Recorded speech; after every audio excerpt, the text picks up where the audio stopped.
I'm giving you the sordid bits. I keep telling you that, telling myself it's what I'm doing, what I must do. The truth is, I lost myself violently, and I'm still finding my way back. On the way, I found this. Welcome. I'm Kristen, and this is Cultivated. I was meant to be fine.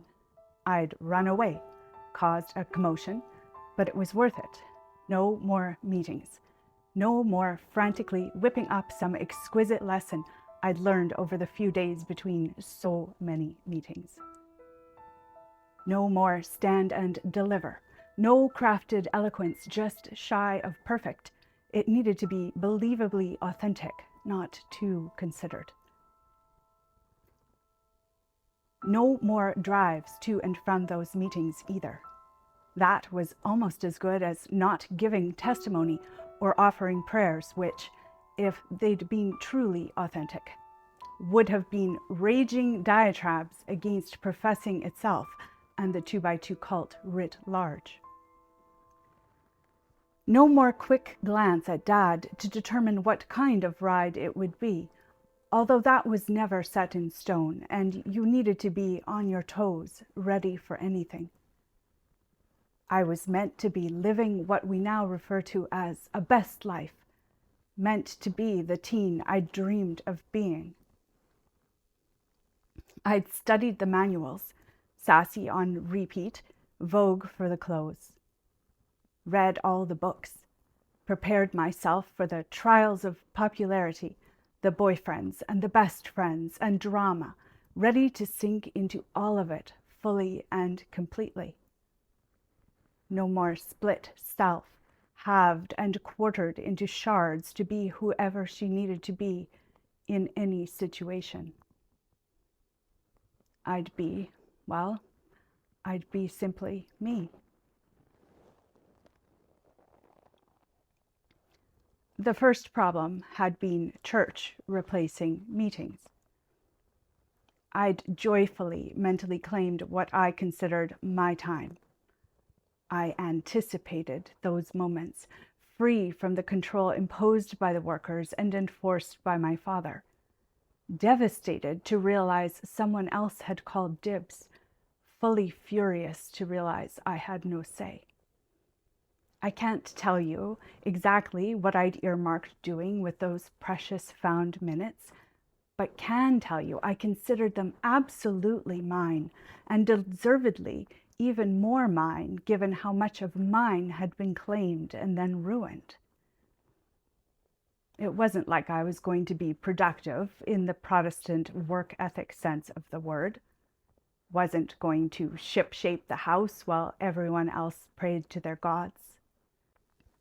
No one would have arrived home to find golden waffles warming in the oven or bacon crisping on the stove. I didn't free myself from the 2x2s and turn into the person I wanted to be.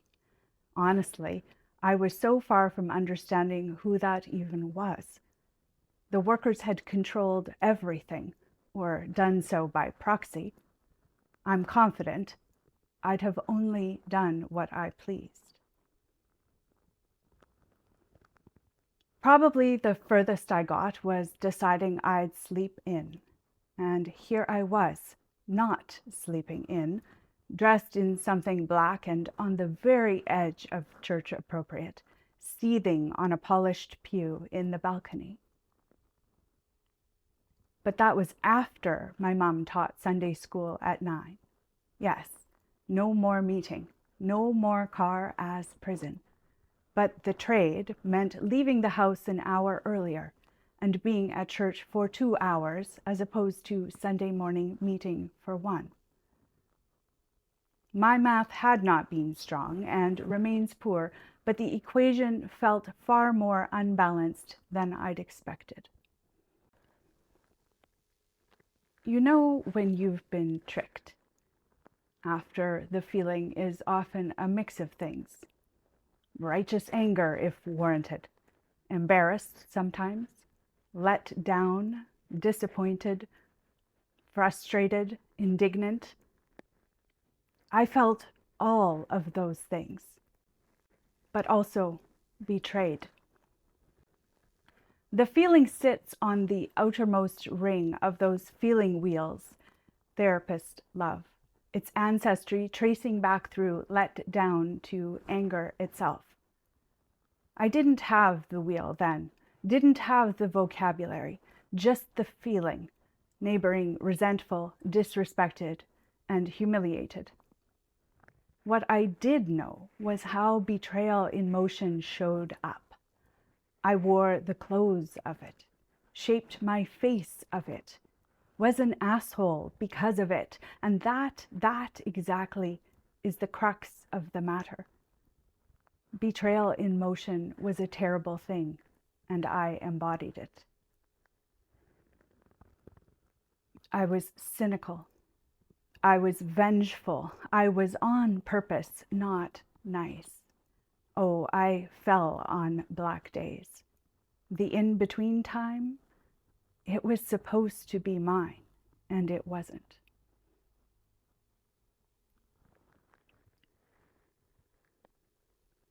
I was cruel.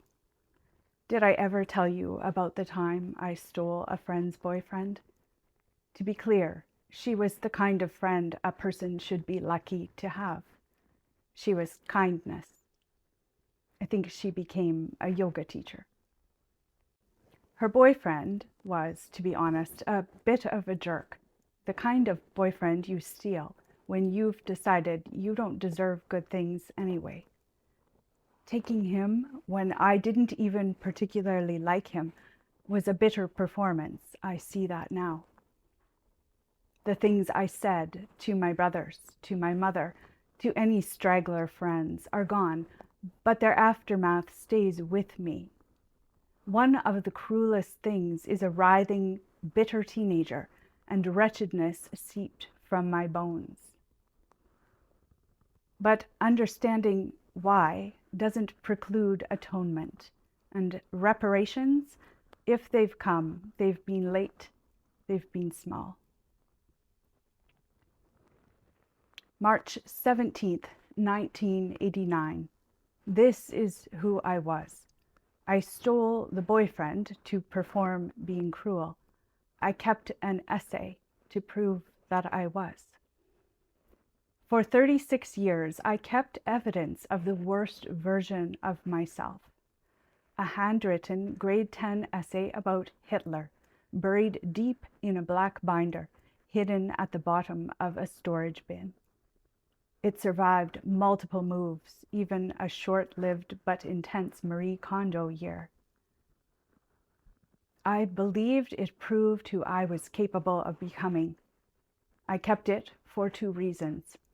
One was penance, the other hope.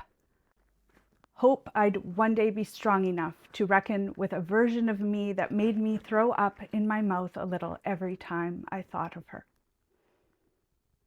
Last week, I reckoned.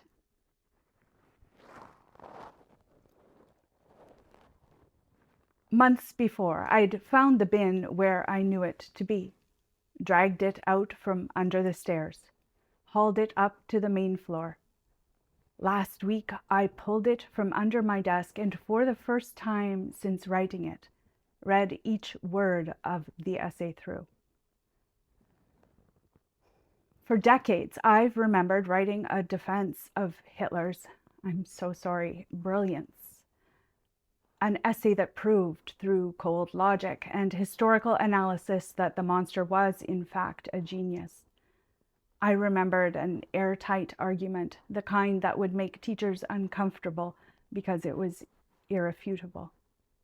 I remembered being that girl, the one who could and would make a case for anything, who valued what she thought of as intellectual rigor over moral common sense, who was willing to go deeply into terrible places, to say terrible things, to then prove them true, who knew in her bones that much of what she did and wanted to do was to hurt people.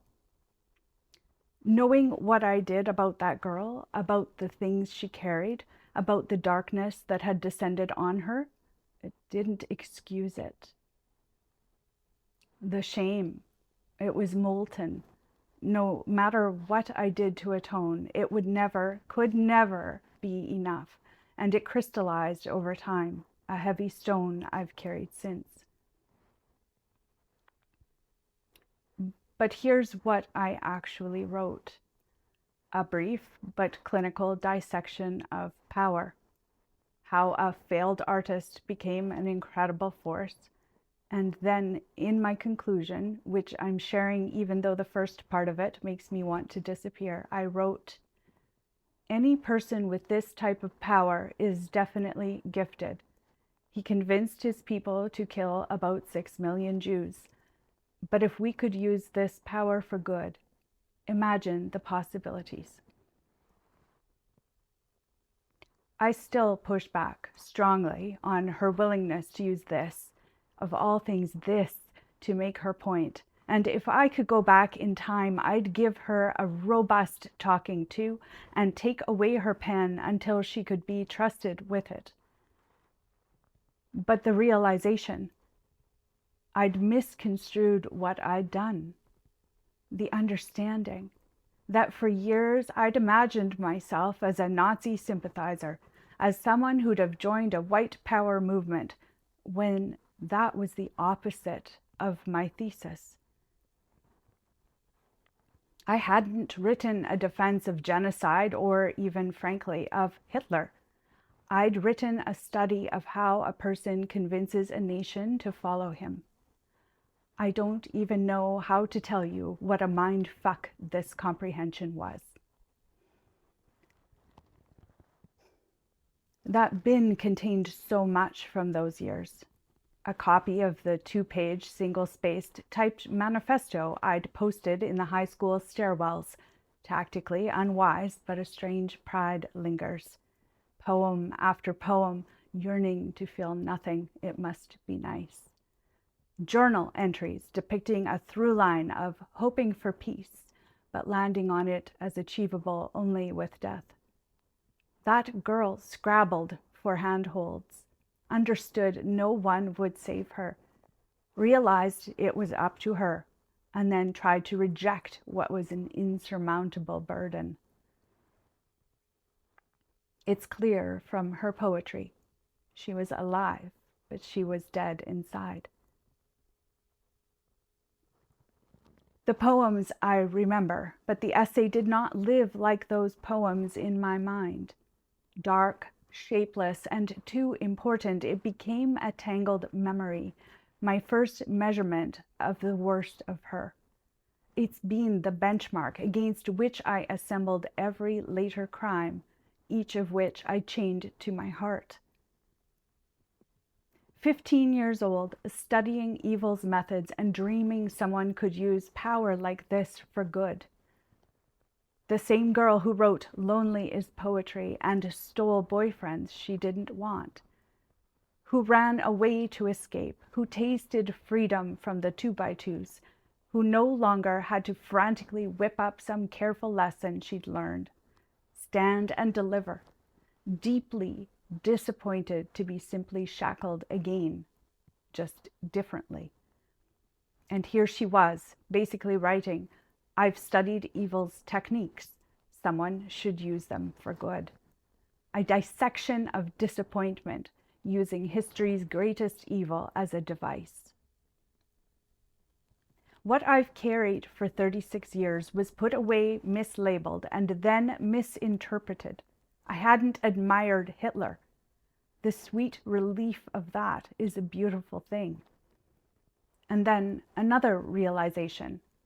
I'd been dissecting power itself, the kind that thrives on obedience and terror, the kind that had dismembered a me not yet fully formed, one that had still been shaping itself. Years later, there's an iPhone doc in my kitchen, the Taylor Swift album 1989 on repeat.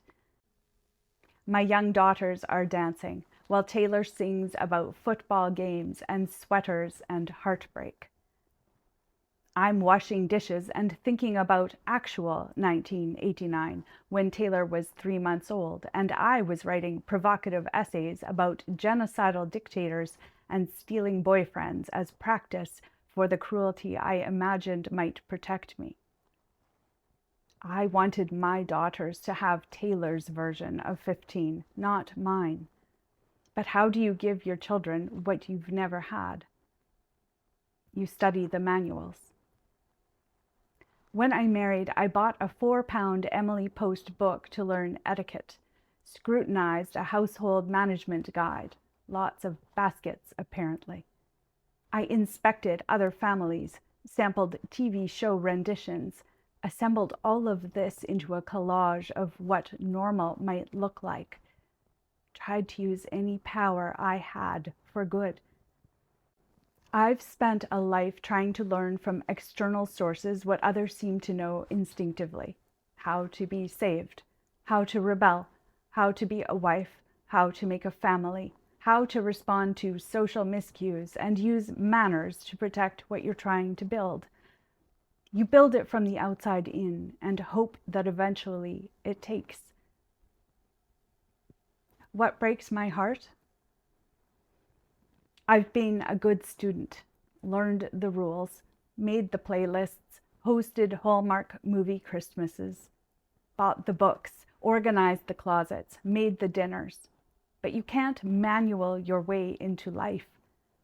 You can only perform normal so well, you hope, that your daughters actually get to be normal. But you're still terrified someone will bump you and discover what's lurking underneath. I've been building a family from the outside in for years, copying the shapes, tracing their outlines, praying they hold. It's working, or at least it's working well enough. And now I'm scraping the underneath of myself. That essay held so much power over me. After 36 years, I'd imagined being ready to forgive myself for writing it. Knowing now what I wrote versus what I thought I did, I'll need to grapple with what it means to have believed in the wrong version of myself for so long. I thought the worst thing I'd ever done was admire a monster.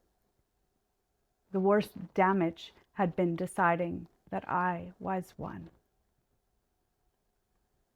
Thank you for staying with me. This was a tough one. If this resonated in any way, please share it. Stories are, after all, how we make sense of ourselves. I'm Kristen, and this is Cultivated, a literary memoir of resilience and reinvention after life in a cult, where Satan's clutches were not, unfortunately, designer handbags.